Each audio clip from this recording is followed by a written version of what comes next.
How easy is it to shut down the power grid and plunge a major city into darkness? In 2010, CBS's 60 Minutes ran a report that the power grid in parts of Brazil had been attacked by criminal hackers. The report suggested not only was this possible in the United States, but inevitable. Here's retired Admiral Mike McConnell discussing this with CBS's Steve Croft. If I were an attacker and I wanted to do strategic damage to the United States, I would either take the cold of winter or the heat of summer. I probably would attack electric power on the U.S. East Coast, maybe the West Coast, and attempt to cause a cascading effect. All of those things are in the art of the possible from a sophisticated attacker. Do you believe our adversaries have the capability of bringing down a power grid? I do. Is the U.S. prepared for such an attack? No, the United States is not prepared for such an attack. The CBS story continued, citing President Obama's call for better online security practices overall. We know that cyber intruders have probed our electrical grid, and that in other countries, cyber attacks have plunged entire cities into darkness. President Obama didn't say which country had been plunged into darkness, but a half a dozen sources in the military, intelligence, and private security communities have told us the president was referring to Brazil. Several prominent intelligence sources confirmed that there were a series of cyber attacks in Brazil, one north of Rio de Janeiro in January of 2005 that affected 3 cities and tens of thousands of people, and another much larger event beginning on September 26, 2007. That one, in the state of Espírito Santo, affected more than 3 million people in dozens of cities over a 2-day period, causing major disruptions. I wrote about the events in Espírito Santo in my first book, When Gadgets Betray Us, except the story wasn't about criminal hackers. The final report found that the power grid had fallen victim not to criminal hackers, but to soot. Soot in the air from a nearby wildfire. Time and time again, we see these headlines that criminal hackers were behind some of the biggest events, only to find out later, and sometimes much later, that there was a more common cause behind the event. Here's CBS's Boston station. Have you noticed lately, squirrels are everywhere? Usually it's a problem just for the squirrels, often getting hit by cars. But the critters can also hit close to home, knocking out power. And utility crews on the North Shore had a very busy weekend.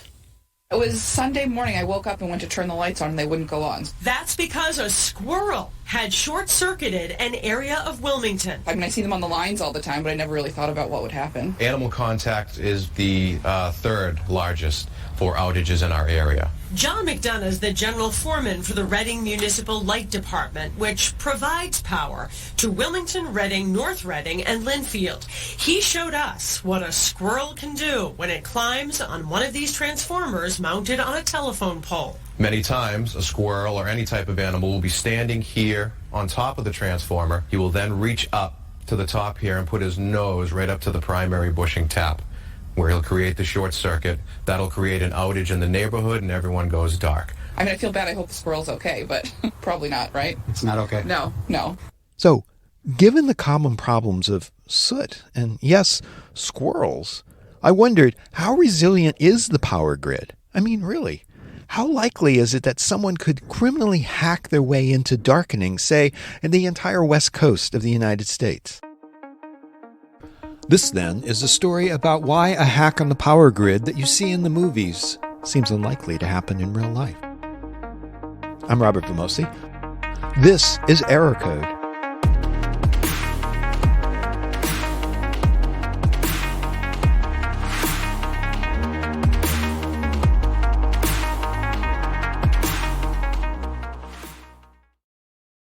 My name is Jori Van Antwerp, and I am CEO and co-founder here at SynSaber. SynSaber is a OT-focused visibility and detection company.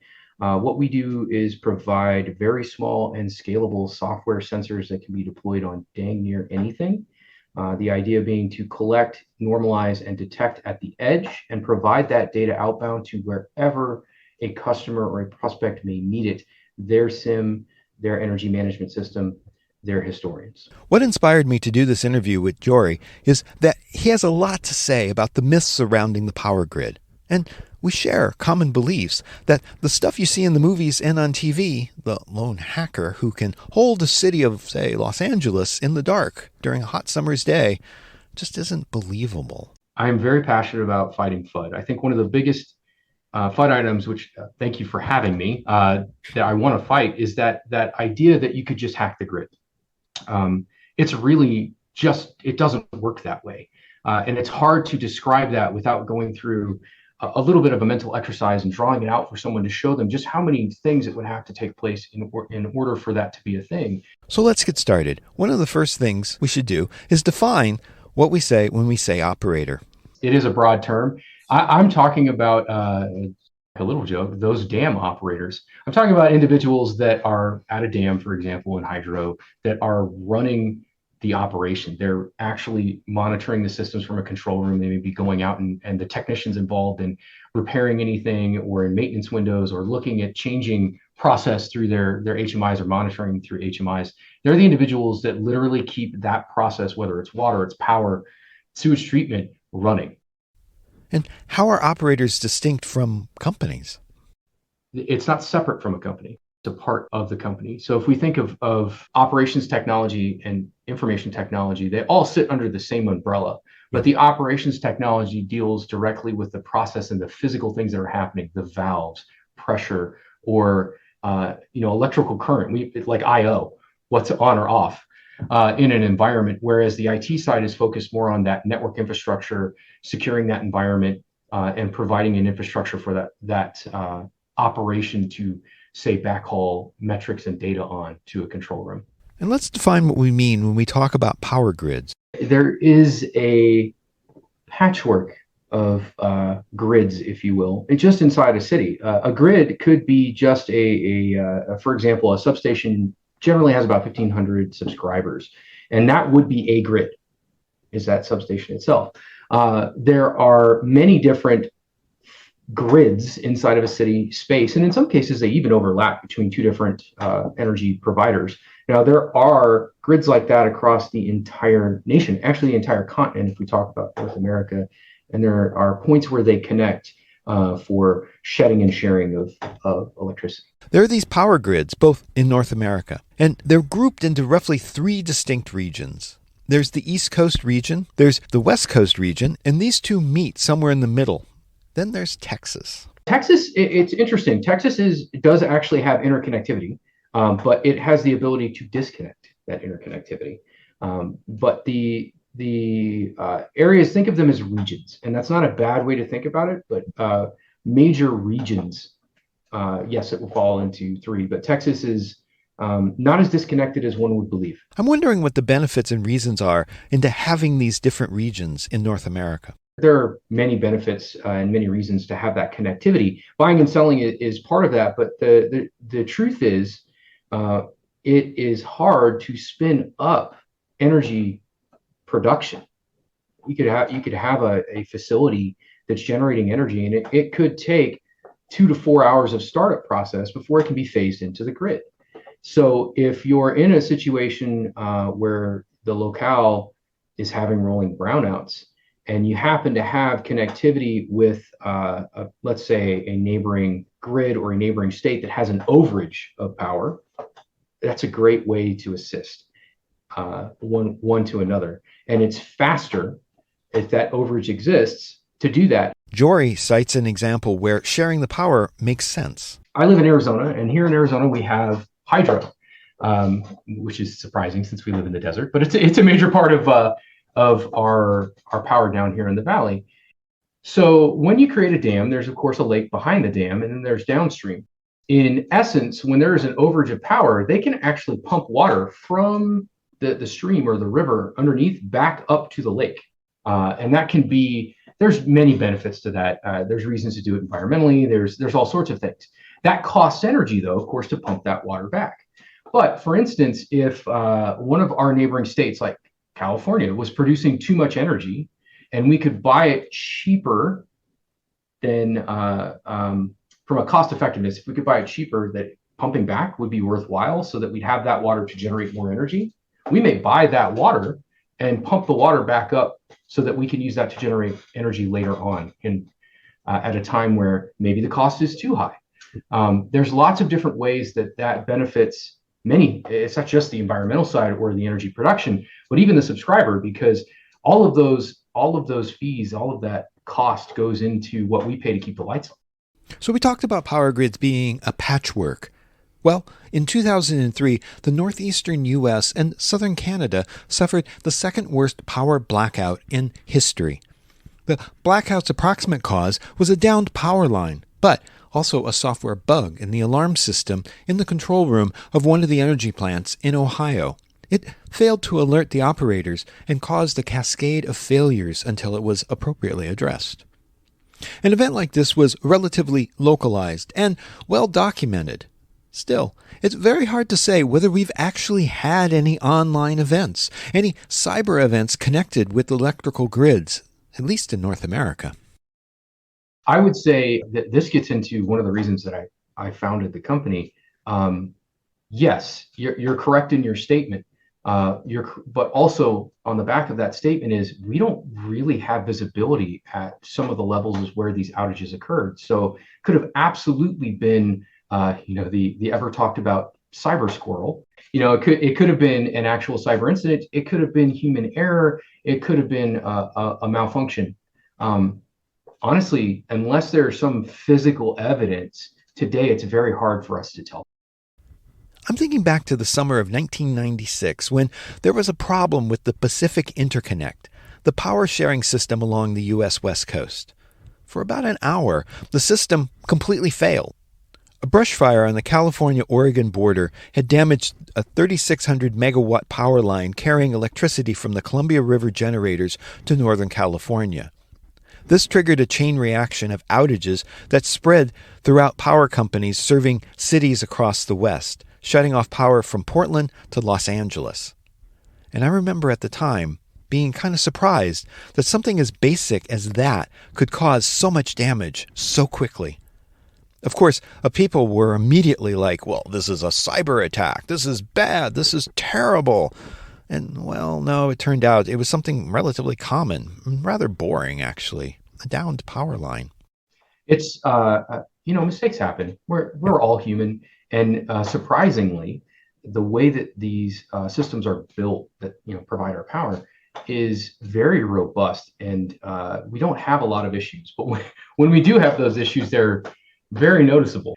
I don't mean to pick on California, but I'm going to pick on them a little bit.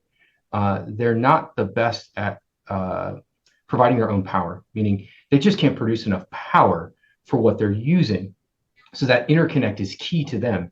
In a lot of other places, I don't want to give out how many, but there's interconnects like that all around the United States.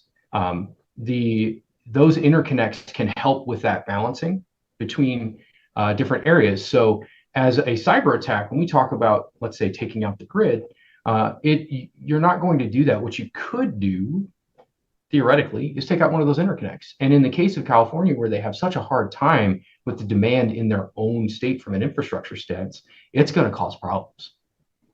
It's going to cause rolling brownouts. You're going to get to a point where, honestly, they may have to turn off service in certain areas to bring stability back up.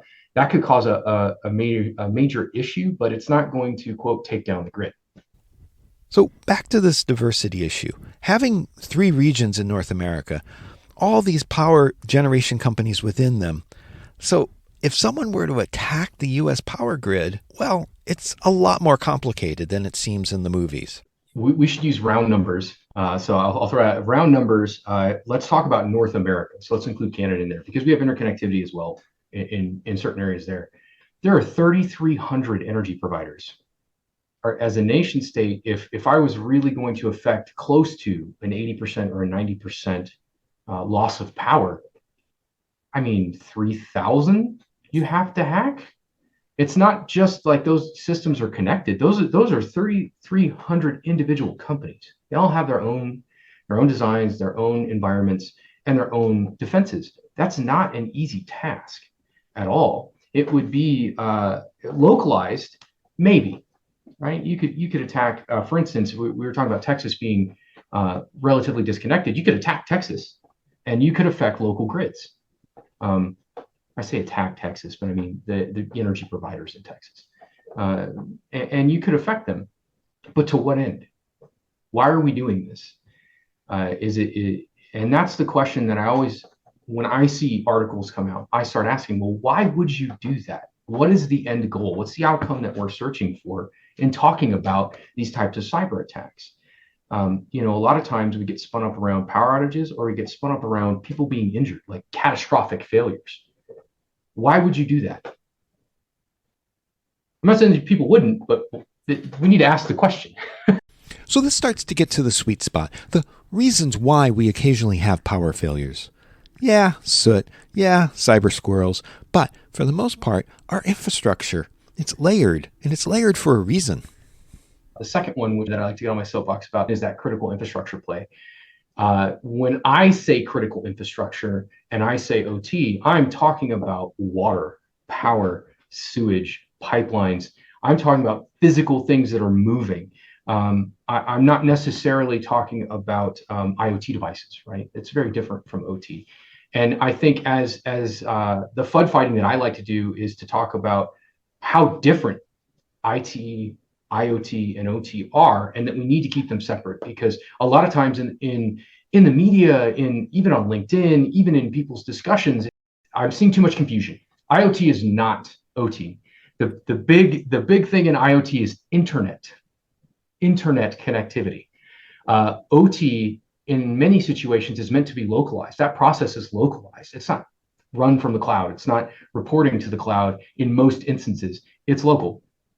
If we take a look at how we're talking about these things, why would it be possible to necessarily hack the grid? Well, you immediately think of connectivity, IoT.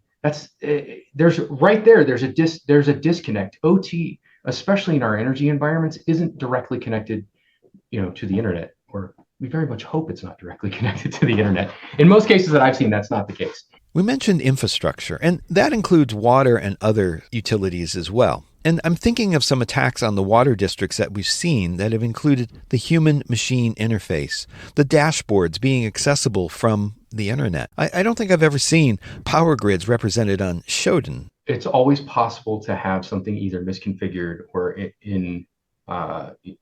incorrectly connected, either through age or accident.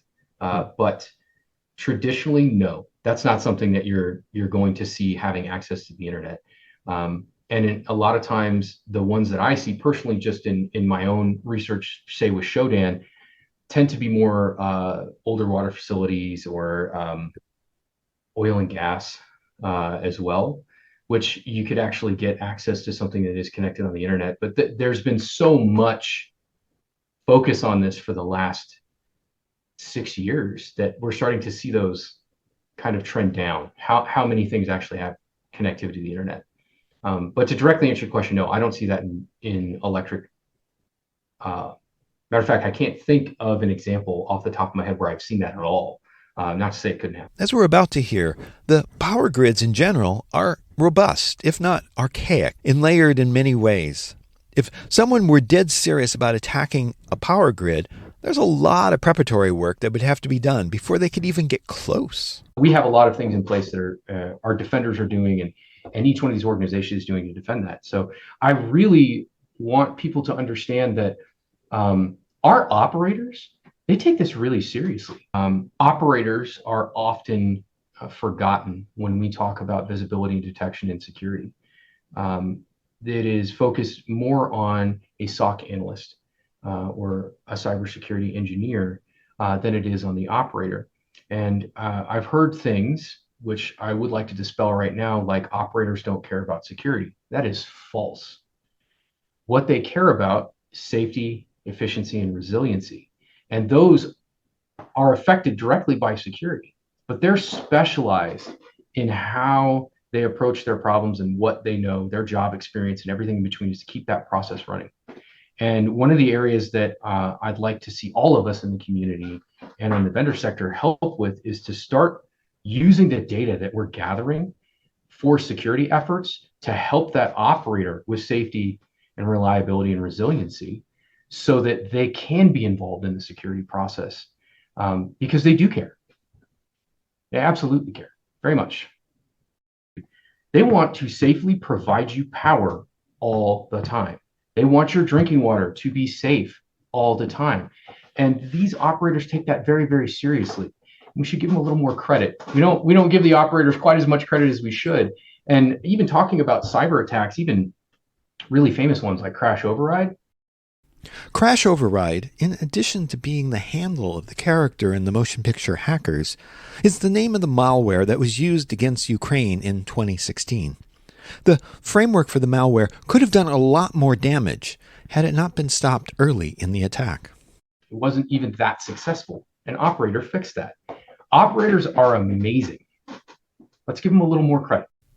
For some reason, almost all of our conversations these days in security touch upon the current conflict between Russia and the Ukraine, and the ability of Ukraine to withstand Russia's online attacks. Vendors in the Ukraine are actually teaching us, I think, more than we've learned in the last decade on these attacks, just because they're seeing it in real time and they're having to defend in an active way. And they're also showing us where those gaps in visibility are, and how we can better detect in those environments. We're learning a lot. The tactics are very similar to the tactics and techniques and procedures, the TTPs, are very similar to what we have been seeing in the past, but they're being intermixed in different ways, which has been interesting to see as well.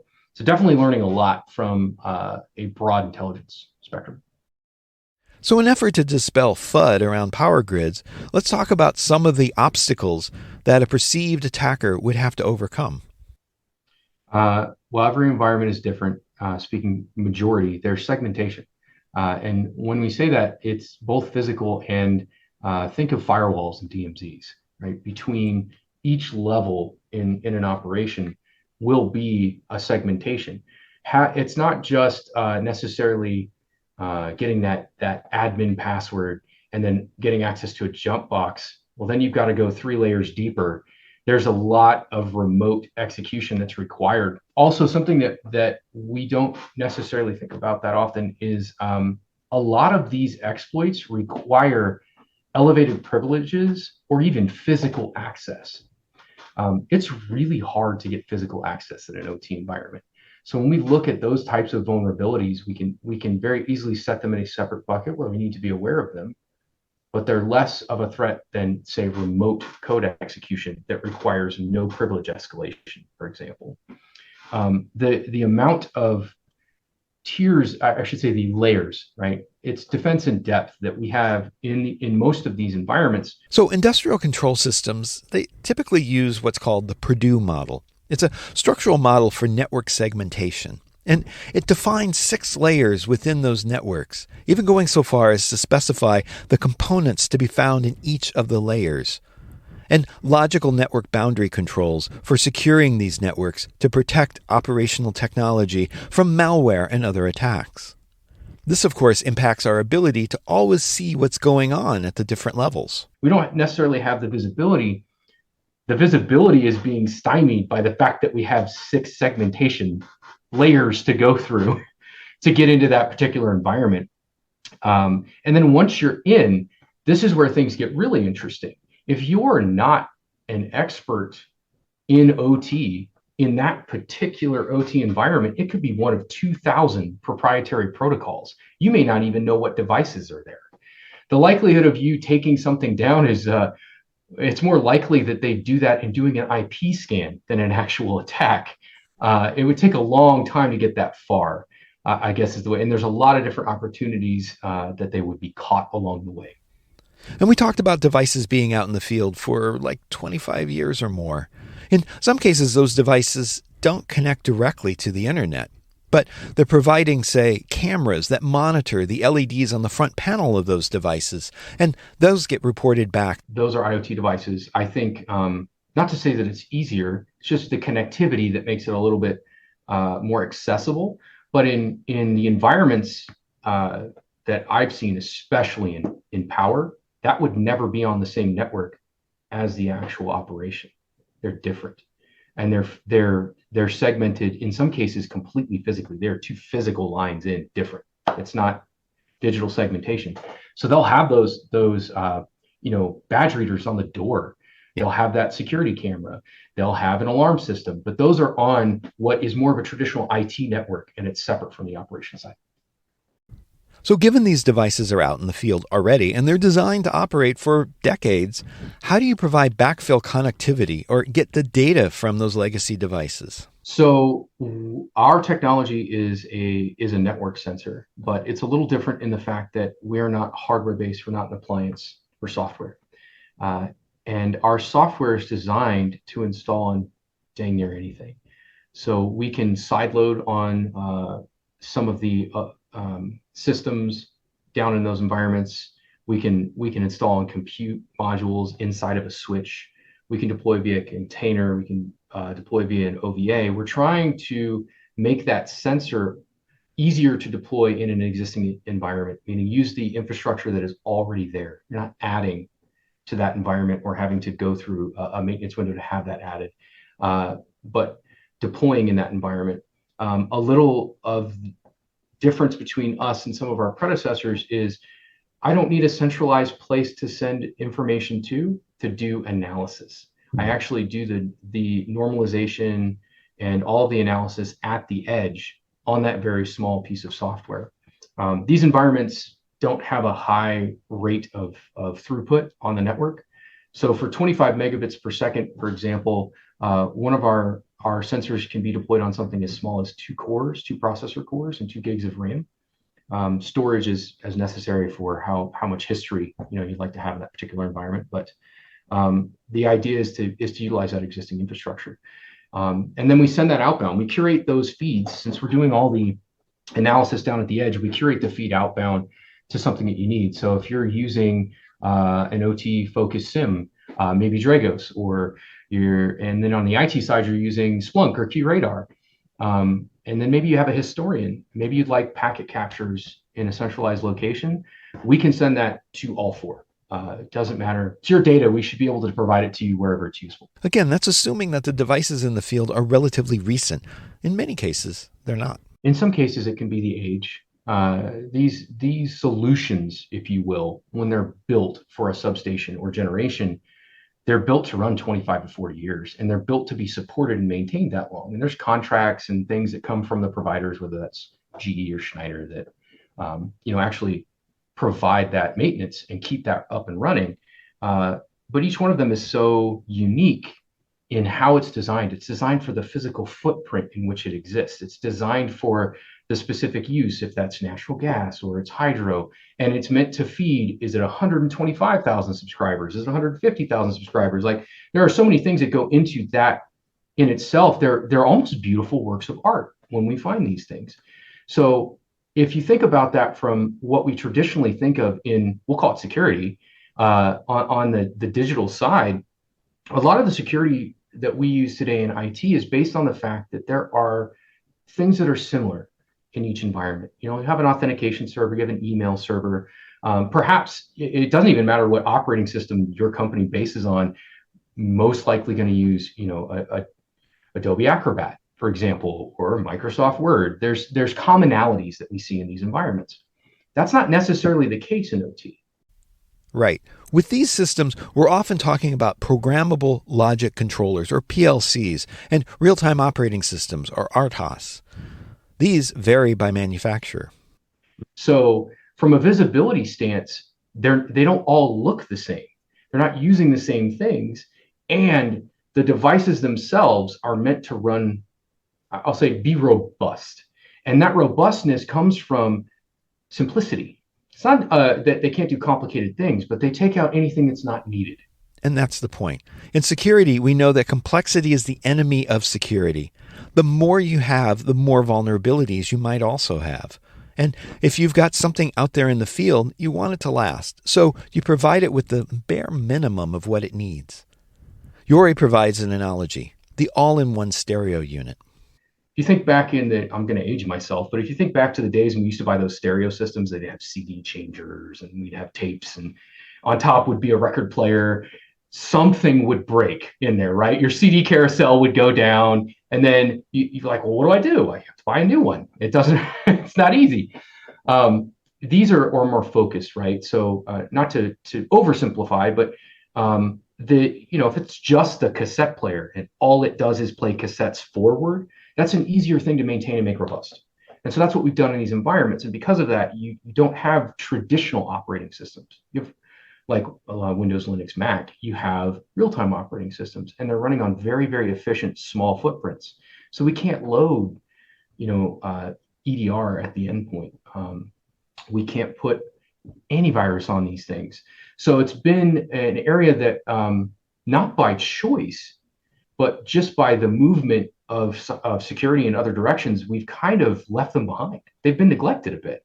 So now it's time for us to go back and look at, okay, well, if these last for 25 to 40 years, how do we help them right now? And then the next question is, how do we help them in the future? Whether that's rewriting the protocols or better devices or bringing in standard operating systems. That's great, but if the substation down the street from my house or your house isn't going to be updated for the next 20 years, those new devices don't help. How do we help them today? It's visibility.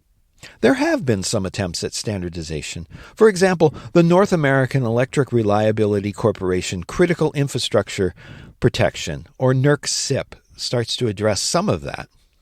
There is standardization in how things are reported, systems that have to be in place, but those systems could span all sorts of different vendors, right? So, and how they're implemented, but they'll define what the physical security requirements are, what the safety requirements are, and how to monitor that environment. When we talk of like NERC-CIP, for example, a lot of that is around what assets are in the environment and ensuring that you have a very good understanding of those assets and how they're interacting with each other, so that if anything new comes in or you have an issue, you can easily spot that.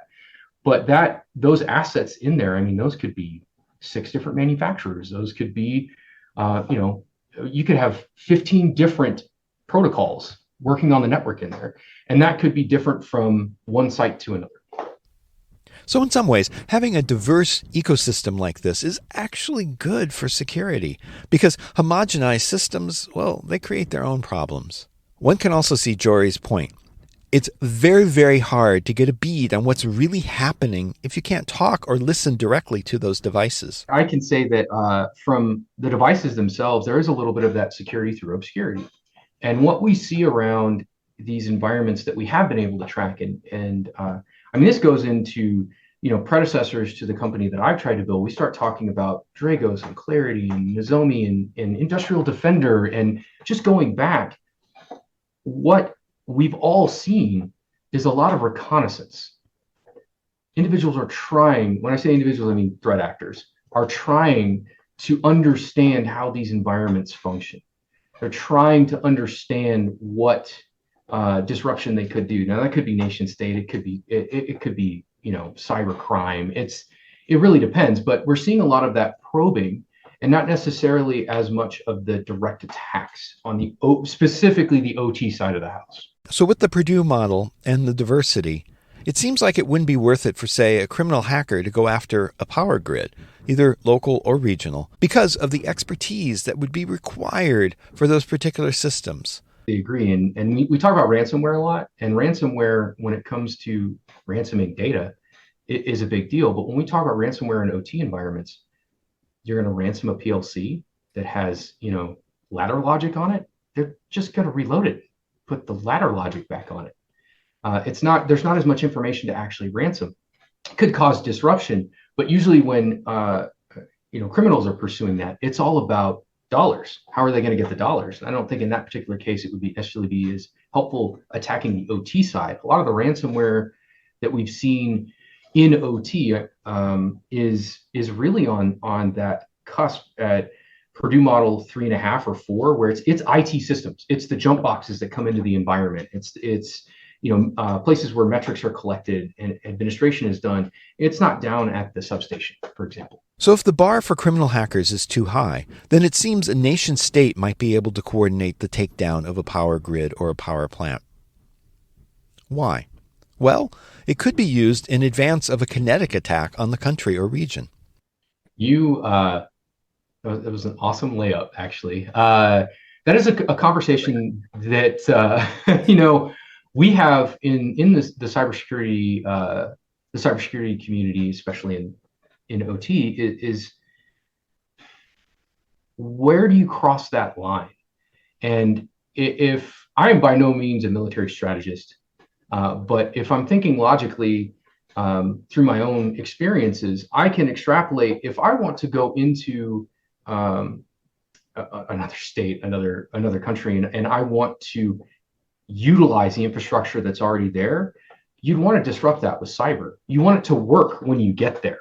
You don't necessarily want to drop kinetic payload on it and destroy and have to rebuild. So I think the cyber side of things is really around how are they disrupting for some other event, as you said, an invasion, some other tactic. If it was just we want to, quote, take down the grid, it's much easier to do that kinetically than it is cyber. Nevertheless, U.S. infrastructure is starting to get government-level attention. And that's where the Cybersecurity and Infrastructure Security Agency, or CISA, within the Department of Homeland Security comes to play. I think it's a mixed bag as far as reactions. I would say that CISA as a whole has been giving such a broad area to cover, and from a government perspective, this is something we talk about a lot.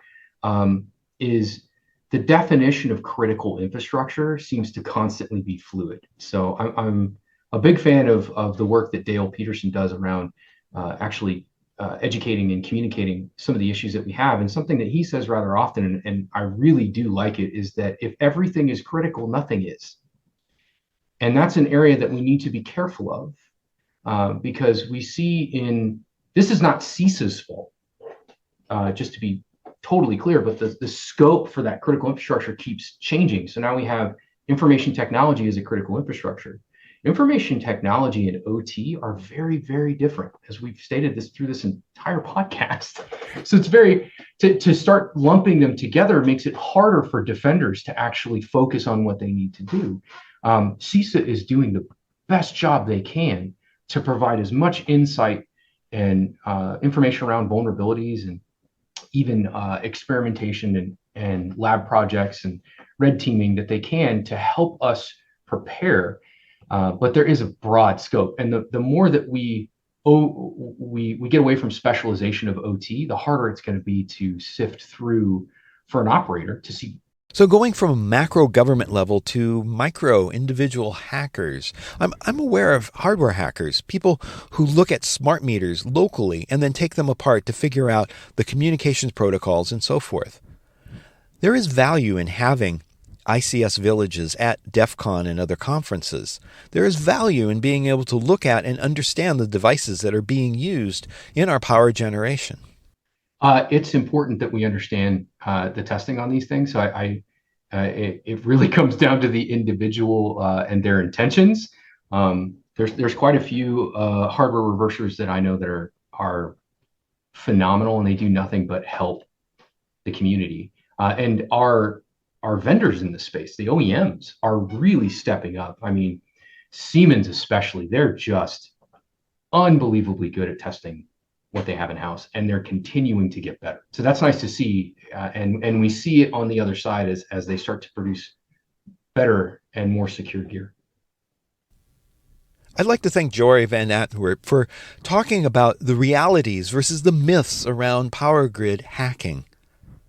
Too often we fall victim to what we see in the movies as reality, when in fact the real story, I think, in many cases is much more interesting. The nuances there, you can really nerd out on them. And I think that's good, to really learn all the details that are there and to know that there are several layers of defense protecting us from the wannabe criminal hacker.